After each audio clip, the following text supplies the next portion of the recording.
So anti-government unrest continuing to flare up across the Middle East and North Africa, almost a week after Egyptian protesters drove Hosni Mubarak from power.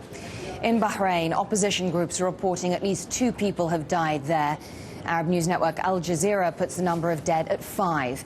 Riot police stormed a landmark square in the capital early this morning, firing rubber bullets and tear gas to clear protesters.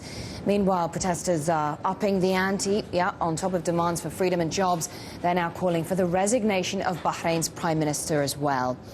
So elsewhere across the region, protesters rallying for a 6th day now in Yemen. Local reports say 1 person died when government supporters attacked the crowds with electroshock batons.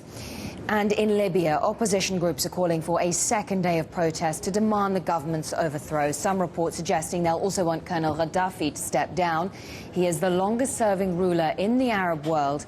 Libyan state TV, though, claiming the rally was in support of the Libyan leader. So no surprises, perhaps, that they would say that. But Libya has managed to put down protests before, like many other regimes in that region. But given events in Tunisia and Egypt, could this time be different? Well, Wyman is European head of emerging markets at Nomura.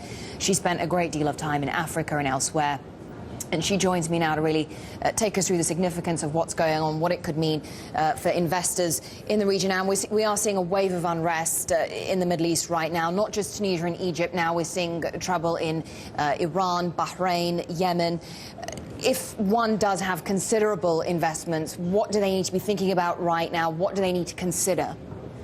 I think this sort of wave of unrest across the Middle East region is with us for some time now. So certainly those who have investments in the region are going to be concerned about those their exposure there. What we've seen in particular is in the external debt markets, there has been quite a bit of response in Egyptian debt, to some degree in Tunisian debt, but the debt of the Gulf economies has not responded all that much outside of Bahrain. We think that there's probably some risk there as concerns about contagion within the Gulf region may rise, even if you don't see active protests in places like UAE or Saudi. That's interesting. So, because a lot of people have been saying that the GCC region are essentially removed from a lot of this political unrest elsewhere in the Middle East because, you know, that they are relying, perhaps not Dubai so much, but Abu Dhabi, Qatar, Saudi Arabia have the money from their natural resources, oil and gas, to provide the population with subsidies. So perhaps the population, you know, there isn't as much of an incentive for them to rise up. But this could affect the big oil-producing nations like Saudi Arabia. This is a risk. Yes, I think that's right. I think we have to differentiate, in a sense, what market concerns are likely to be, which we think could increase over the next couple of weeks, particularly if the situation in Bahrain gets worse. I mean, do remember that Bahrain is just a bridge away from Saudi Arabia, and while we're not at this stage predicting any major protests and responses in the Gulf economies, the closer you get, I think the more uncomfortable investors become. And so given that there is a lot of exposure in that region by foreign investors, to have some market reaction would not be surprising. Yeah, and it's that level of uncertainty, isn't it? Because there is this wave of optimism right now on the political level. Many people saying that this is a dawn of a new era in the Middle East. But one thing the markets don't like is uncertainty. So what is the best outcome for the markets? I think that's really hard at this point because there's not a lot that you can do to remove that uncertainty at this stage. I think we just kind of have to be working through it. One of the best examples that we can set or could see for the markets is to see places like Tunisia and Egypt, where these revolutions have started, moving on toward a better path. We're starting to see some evidence of that in Tunisia, where life has gotten back to normal, but it's going to take some time. And I think by setting good examples, you may well be able to move through some of these concerns. But I don't think there's any quick fix here.